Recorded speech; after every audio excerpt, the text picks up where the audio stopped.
Are you thinking about going to Maui? Don't go until you watch this video and learn some of the things that I learned that will make your visit that much more enjoyable. So stay tuned.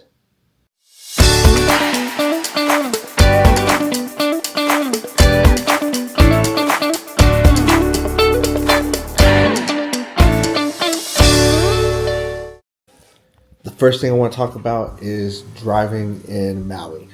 It is unique. The speed limit ranges from 10 miles an hour to 55 miles an hour. There's not too many places you go 55 miles an hour. Most of it's about 35 to 45. One thing I learned is when we were staying in our hotel, it was in the middle of the island. We were going to go to Hana. The map says it's going to take like an hour and 56 minutes. It ended up taking like 2.5 hours because the one thing it doesn't tell you about is the roads, especially driving there, a lot of it becomes one lane with two-way traffic. And you've got to stop and pull over so cars can come around. You've got to try and navigate around people stopping for you so you can get around. There's a lot of hairpin turns. There's not very many guardrails. So there's times that I was going around corners and you could look down and there's just a cliff. Some areas had guard stops, if you will. I don't know what they're called. They're about 4 or 5 inches high on the ground around the curves. So essentially you're going to feel a bump before you die. The driving around, the drivers are either driving well below the speed limit or well above the speed limit, not too much in the middle. So I would say when you're driving somewhere and the GPS says it's going to take you 40 minutes, plan 50 to 55 minutes. That way you're not really potentially running late for whatever you're doing. And if you're on one side of the island going to the other side of the island, I'd probably add about 30 minutes to whatever time the GPS is saying based off of the distance. But it's crazy. The roads there, my wife was getting car sick. She said herself, she's like, if I was driving, we would be dead. So if you don't like driving and you don't like, if you're claustrophobic, if you don't like driving around corners that you won't even see cars until you're already around the corner and you're facing head to head, then driving around Maui may be difficult for you. The next thing I want to talk about is the road to Hana specifically. I drove from the middle, we were in the middle of the island. Our hotel's about 2 miles from the airport. And we went to the Black Sand Beach, which you have to go, it's right before you get to Hana if you go the northern route. Well, it was raining. It was dark because my wife wanted to see the sunrise. So we had to leave at like 5 in the morning to get there. But the traffic there, it's crazy. You'll have people running up on you because they're normal, they're locals, they're used to driving it. So you'll want to get off on the side of the road when you have a chance to pull off, or they're just going to tailgate you the whole time. There's not really very many places to stop. There's no gas stops that way.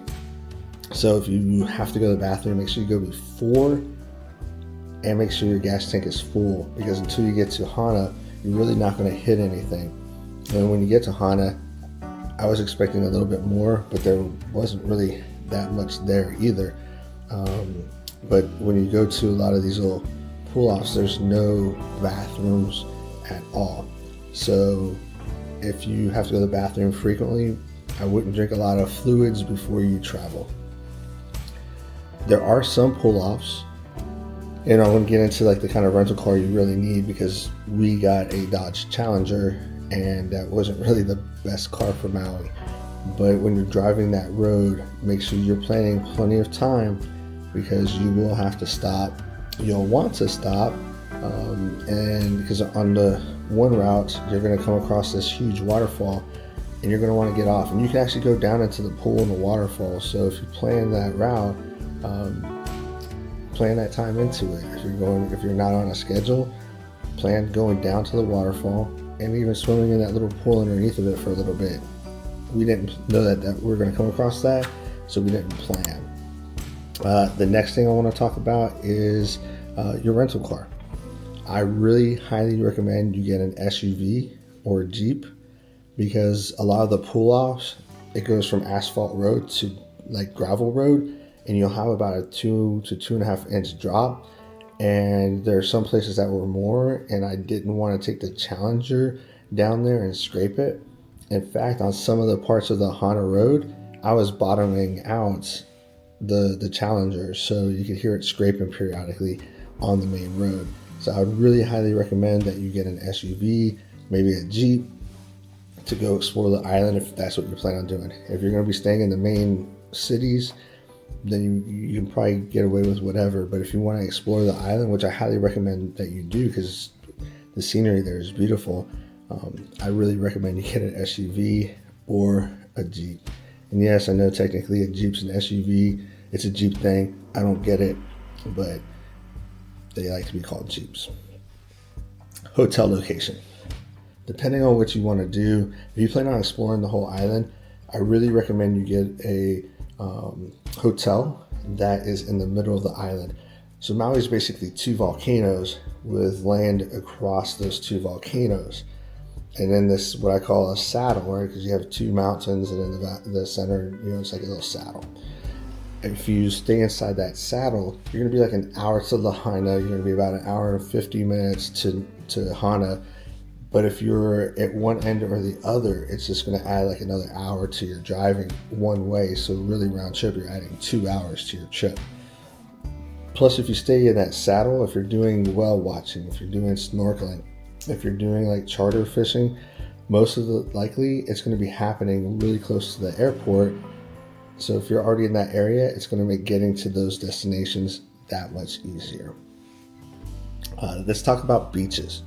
So they have the Black Sand Beach, really cool, but you have to make reservations for it. And you can only really be there for like 2 hours. It's timed entry. And so it's between 2 and 3 hours. Most of it's like 2.5, but and that Black Sand Beach isn't really black sand, it's really like black rocks.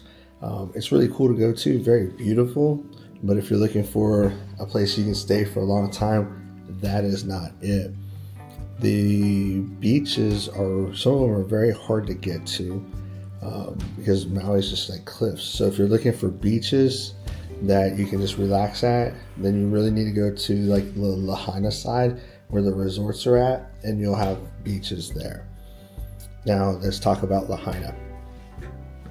I wasn't trying to go anywhere near Lahaina out of respect for what had happened over there a few months ago. And one of the routes I took, it looked like we were going to go around Lahaina, but actually kind of went through Lahaina and where the fires were. And you can't really see a lot because they have the screens up, but you can see the rooftops of a lot of the destroyed buildings. It's a very bad situation there. Now, talking to people, they're okay with people coming. They want people to come because for Maui, most of their economy is tourism based. And after the fires, a lot of people stayed away because they didn't want to be a bother. Well, what caused from that was a lot of economic issues because they went full throttle tourism to like nobody coming, and it really hurt their economy. They want you there. All they ask is that you show them respect by not taking videos and pictures, and don't ask them questions about the fire.